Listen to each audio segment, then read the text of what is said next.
আসসালামু আলাইকুম। কেমন আছেন আপনারা সবাই? চলে আসলাম নতুন আরও একটা ভিডিও নিয়ে। বাটিতে নিয়ে নিচ্ছি ময়দা।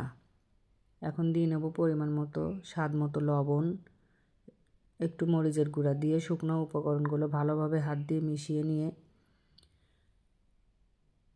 চিকেন পপকর্ন বানানোর জন্য আমি আগেই মাংস কেটে ধুয়ে ম্যারিনেশন করে রেখেছিলাম। যদিও মাংসটা পপকর্নের সাইজের চাইতে একটু বড় করে কাটা হয়ে গেছে।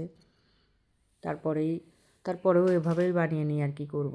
পপকর্ন বানাতে আর একটু ছোটো ছোটো করে টুকরো করে নিলে ভালো হতো।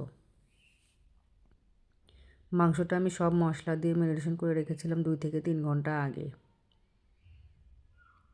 এখন শুধু কোট করে উঠিয়ে নিচ্ছি। চিকেন ফ্রাই করার যা আসল কাজ সেটা তো আমি আগেই সেরে রেখেছিলাম। এখন অল্প কিছু কাজ বাকি আছে। সবগুলো মাংস এভাবে কোট করে উঠিয়ে নেব ময়দায় গড়িয়ে, আর আমি একবারই ময়দায় গড়িয়ে উঠিয়ে নিচ্ছি, বারবার কোট করব না। আমার হাতে সময় কম, বাচ্চাদের খেতে দিতে হবে। চেপে চেপে ময়দাটা একটু লাগিয়ে নিয়ে সবগুলোই করা হয়ে গেলে এখন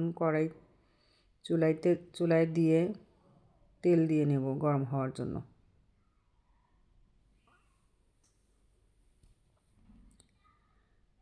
তেলটা একটু গরম হয়ে আসলে এখন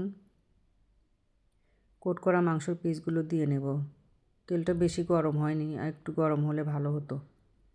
2 ব্যাচে মাংসগুলো আমি ভেজে নেব। প্রথম ব্যাচটা দিয়ে নিলাম। যেহেতু এগুলো বুকের মাংস, সেদ্ধ হতে খুব একটা সময় লাগবে না, খুব তাড়াতাড়ি সেদ্ধ হয়ে যাবে। কালারটা চলে আসলেই উঠিয়ে নেব।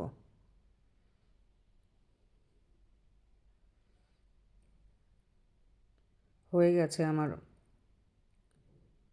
এক ব্যাচ ভাজা। ভিডিওটা এই পর্যন্তই। আল্লাহ হাফেজ।